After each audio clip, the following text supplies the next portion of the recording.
Lokesh de facto CM అంటాం కదా sir, shadow CM de facto CM. కానీ ఆయన శాఖను ఆయన పీకడం చేత కదా సార్. నీ యొక్క అసమర్థత వల్ల స్కూల్స్లో 4 లక్షల మంది డ్రాప్ అవుట్స్. ఆయన శాఖను ఆయన పీకడం చేత కదా సార్. మమ్మల్ని పీకుతాడు సార్. రెడ్ బుక్ అనే ఒక పిచ్చి కుక్కను వదిలిపెట్టి రాష్ట్రంలో అశాంతి రేపారు సార్. పచ్చటి రాష్ట్రం బగ్గుమంది ఈరోజు జంగిల్ రాజుగా మారిపోయింది. జగన్మోహన్ రెడ్డి గారు నాడు నేడు స్కూల్స్, నాడు నేడు హాస్పిటల్స్ అంటూ రాష్ట్రాన్ని అభివృద్ధి పరంలో ముందుకు తీసుకెళ్తే ఈయన మాత్రం రెడ్ బుక్ అని చెప్పి తిరోగమనంలో జంగిల్ రాజ్ చేస్తూ ఉన్నారు. పల్లెల్లో విద్వేషాలు రేకొట్టిస్తూ ఉన్నారు. భయం వేస్తూ ఉంది ఈరోజు రాజకీయాలు చేసే వాళ్ళందరికీ అధికారాలు మారితే పరిస్థితి. దానికి కారణం కేవలం లోకేష్ అనే ఒక మూర్ఖుడు. ఆయనకు ఆయన నేర్చుకున్నాడు సార్. దయచేసి ఆ ట్యాగ్ లైన్ ఆయన అనుకున్నాడు. నేను మూర్ఖుడు ఆయన చెప్పాడు కాబట్టి ఆయన మాట నేను అంటున్నాను సార్. సో ఆయన శాఖే మాట్లాడతాను సార్.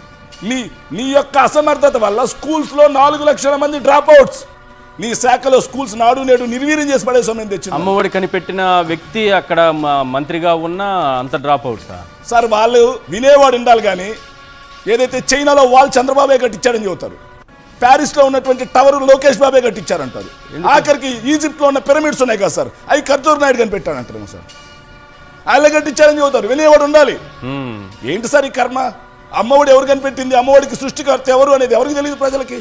ఎవరిని మోసం చేద్దామని ఇలా అబద్ధాలు. సో చెప్పుకునే మాత్రం పెద్ద పెద్ద గొప్పలు సార్. ఇది మోడీ తర్వాత వారసుడని చెప్పుకుంటారు సార్. కానీ సొంత శాఖలో ఆర్ఓ వాటిని మెయింటెనెన్స్ సరిగా చేయక అవి చెడిపోయి వాటర్ కంటామినేషన్ పిల్లలు చనిపోయిన పరిస్థితి సార్. నీ శాఖలో నువ్వు పీకడం చేత కాదు.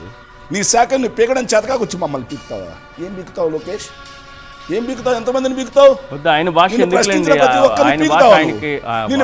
వాళ్ళకే పరిమితమైన భాషను మీరెందుకు ఉపయోగిస్తారు?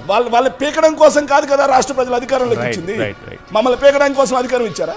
కాదు కదా. నువ్వు ముందు నీ శాఖను సరిగ్గా వెలగబెట్టు, తర్వాత మమ్మల్ని పీకుదు.